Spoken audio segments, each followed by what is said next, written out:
Hello and welcome to the Weekend Investing Daily Byte of 20th of August, and a day which was sort of a mixed bag with large caps running very hard, Nifty going through that gap, now very close to the all-time highs once again, just a stone's throw away from that. Um, some sectors taking a back seat today, but let's first dive into the markets. We were going to talk about a illustrious person in the markets who has given us great lessons. He is widely followed. We will talk about some of his methods that can save us from big losses. So that is towards the end of the video. But first, please subscribe to the video. And you can see here that Nifty has just about closed this gap that we had. So now, of course, with the benefit of hindsight, we can say that this was a good base that was forming here, and Nifty has taken off from here. So now this becomes sort of the line of control going forward. Below that base is where weakness will really start. Otherwise, we are heading upwards. So the resistance, of course, will come near 25,000. But this was a very nice gap to fill, which has gotten filled. Um, what needs to be seen in the next few days is that we don't break down below, let's say, a 2-day low here. And even if we go sideways for a day or two, we should cover this in the next 3, 4, 5 sessions. I think that will be good to reach 25,000. And also, one thing is that by the end of the week, the Fed meet is coming up, and that the Fed meet is there next month, and that is going to become the center of attraction in terms of the narrative very shortly. There is talk about 50 basis points cut also now. So if that goes through, then of course we are likely to see some maybe heightened flows towards the markets. But the fact is that when the interest rate cut cycle starts, most markets top out for some time. So that has also been the past. So it's a very difficult sort of forecast to make what happens to markets. Anyhow, Nifty is up 0.5% today. Nifty Junior doing much better, 0.82% and much above the gap. The gap itself was done yesterday, and we are now very close, 1,000 points away from the all-time high. So Nifty Junior is taking the lead here. Mid caps also going beyond the previous sort of resistance at 0.83%, a good move on mid caps. And small caps, while the intraday movement was not as much, but it gapped up and stayed there. 0.54% is where the small caps have closed. Bank Nifty has moved up, not yet out of that range. It really needs to pick up and go a couple of 1,000 points to really get that momentum again. But nevertheless, 0.86%, nobody's complaining about the banks today. In terms of the momentum average trends, you can see that on a very short-term basis, on a 20-day moving average basis, or on a 50-day moving average basis, things are moving up between last week and now.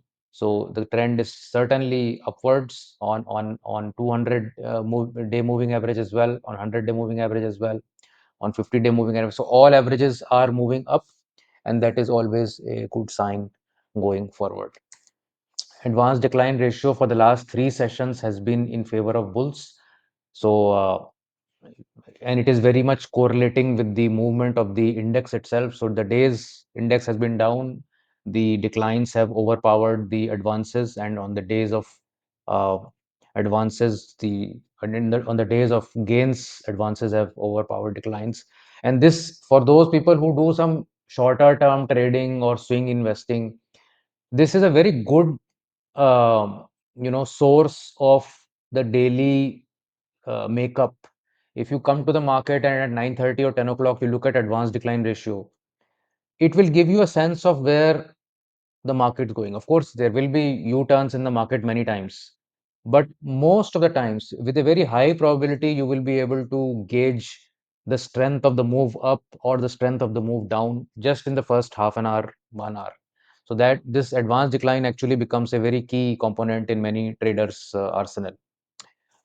Nifty, I would say reasonably green. You had more green in the banking and finance space, some green in the IT space, You had some greens in Reliance, Coal India, ONGC lost some ground, ITC lost some ground.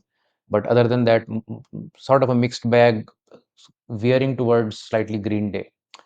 Uh, Nifty next 50 definitely much more green, and it was not so green beginning of the day, but it did pick up later on. So you can see a lot of banking and finance names in the green. You also seeing some public sector enterprise stocks, finance stocks within that going up. You also have many PSU banks go up. Uh, DMart, Trent, all these consumption stories doing all right. Indigo, Motherson, uh, Gale, Varun Beverages after yesterday's run, HAL down, Ambuja Cement down, LIC down, IRFC a little bit down. So more or less, I would say a nice green day for the Nifty Junior as well. Sectoral trends, you can see PSU Banks after a long time has come back with 1.7% gain for the day. And for the week now, all sectors are in the green. IT is leading at 6.3.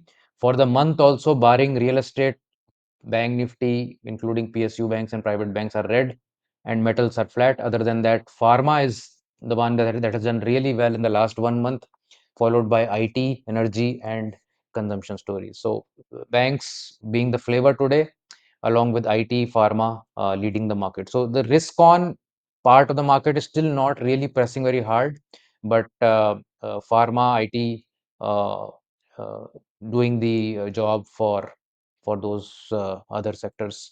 PSU banks 1.68%. Now, again, not yet closing the gap that we've created about 10 sessions back. And the thing to note here, of course, is that PSU banks have been in a range since almost February. So about 6 months have gone by, and we are in a range. PSU banks did not go beyond the election day high, which most other sectors did. So we are stuck in a range, but this range is pretty wide, almost 1200 points wide. So it's a good 20% move from one end to the other. Today, you saw Union Bank, Bank of Baroda, PNB, and all basically in anticipation of lower interest rates. Lower interest rates help banks as their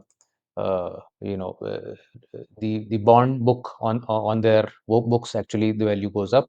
Uh, in terms of the stock spotlight, you had AngelOne, which really has U-turned after a long time. So since January, it was in a very terrible fall, I would say, nearly 4,000 in January, 3,900, and it had come down to as low as 2,000. So almost a 50% drawdown on this stock. And this has really turned around very rapidly in the last 2, 3 sessions, going from 2,000, near 2,000 to about 2,700. So AngelOne is something to be kept on your watch lists. It had a range earlier, but it from 2023, it had really gone from 1,000 to 4,000. It has corrected, and now it seems like it is ready for the next onslaught.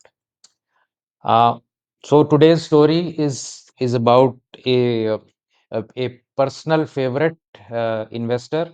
His name is Stanley Druckenmiller. Uh, he is a amazing, I would say, he has been an amazing fund manager. He's led many funds, and we'll talk about his story. But his lessons from his journey are very, very sort of somewhat, it's a unique blend of, you know, uh, trying to find asymmetrical bets and leveraging on them, and also making sure that he bets big on those. So he's not a typical value guy, and he's not a typical momentum guy also, but he has this very nice mix of things. So what I'll go through his um, uh, his thesis, but just a very brief idea on him. So Druckenmiller is about 70 years old. He founded Duquesne Capital. I hope I'm saying the name right. And in 1981, then he becomes the lead portfolio manager for Quantum, which is basically George Soros. And his claim to fame is that he broke the Bank of England by shorting the British pound in 1992, and that led to significant profits for himself and for George Soros. And then he ended his um, lead portfolio manager role at Quantum in year 2000. Post that, he's managing his own family wealth, etc.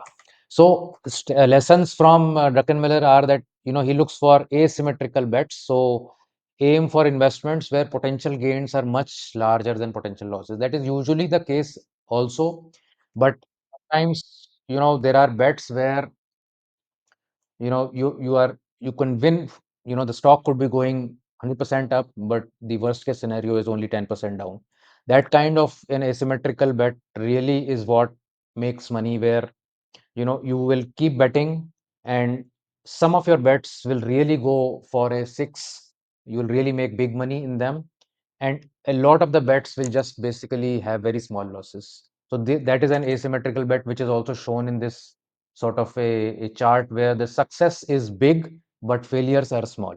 And that if I were to correlate with our thesis, we also do the same with momentum investing, is that we allow stocks to run hard.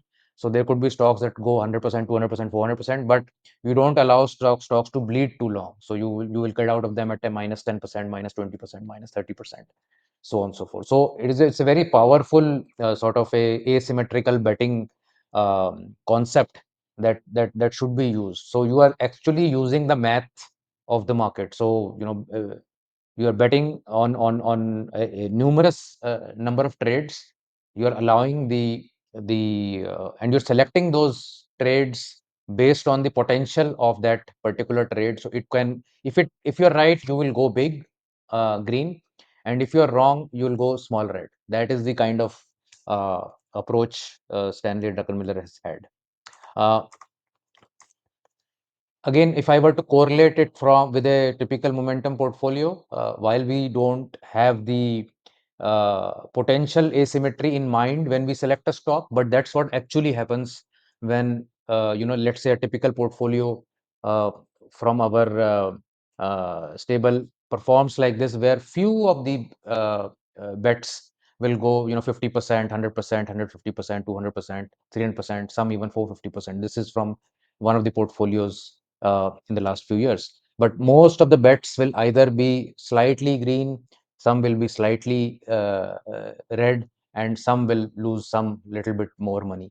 But most asymmetrical bets are towards the profit side. Then bet big on strong convictions. So when confident in your analysis, don't hesitate to make substantial investments. And I think the fact that a lot of folks have this gut feel situation, where they feel that this is something that I really feel very strongly about. So for instance, in my own case, I can tell you that, and this is beyond what we do at Weekend Investing. I felt very strongly about real estate uh, at COVID times. I felt very, very strongly about gold about 10 years back. And really, when you feel very confident about a certain asset class or certain trade or certain investment, you must take big bets there. I mean, that is really where the big bucks can get made. Uh, Another lesson from Stanley is to diversify across asset classes. So he's had his hands in a lot of things. Recently, he has invested in gold also. But his approach towards the market is extremely unique. And of course, asset allocation, you all very well know.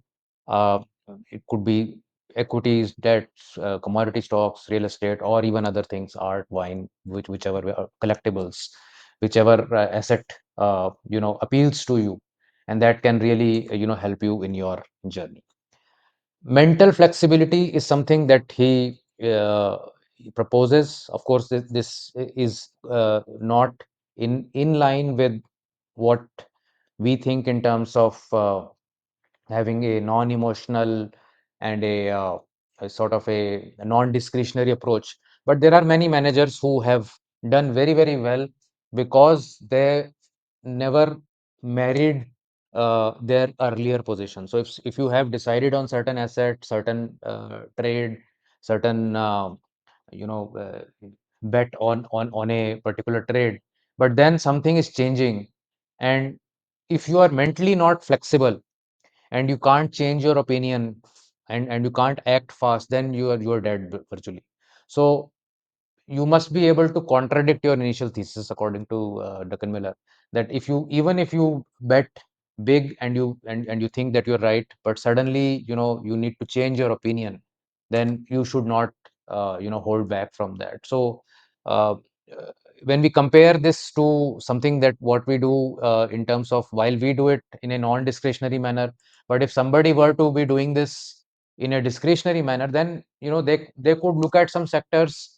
Some sectors are performing well in at one point of time, other sectors are performing well at the other point of time. So you don't need to be stuck with a sector or a stock, and you should be able to take a quick decision and change your opinion and adapt to the new situation, so as to say. So let me know what all of these rules you are incorporating in your investing journey. I mean, many of these rules that we mentioned here are already there in weekend investing. Leveraging is something that we don't do, but Druckenmiller says, don't be afraid of leveraging. So when he bets big, in most of the cases I've seen, leveraging has been good in, for instance, real estate. So if you were a investor at in 2020-21 in most of the markets in India, and you were able to take a big home loan and leverage on that, you would have really made a lot of ROI on your equity, for instance. Uh, the other thing that it talks about is also the top down method, where he analyzes the macro environment, and then he hones in into the what is the trade that he's going to do. He basically talks a lot about the imbalances of the debt cycle, and how indebted all the governments and central governments are, and how the stocks and gold is going to behave once they will have to inflate their way out. So I'll not get into that discussion, but this is a very brief idea about this great investor. I mean, read more about him and see his videos, and I really love watching when he speaks, and I hope that you'll do the same once you start to listen to him. So thank you so much for watching this, and I'll see you in the next one. Bye.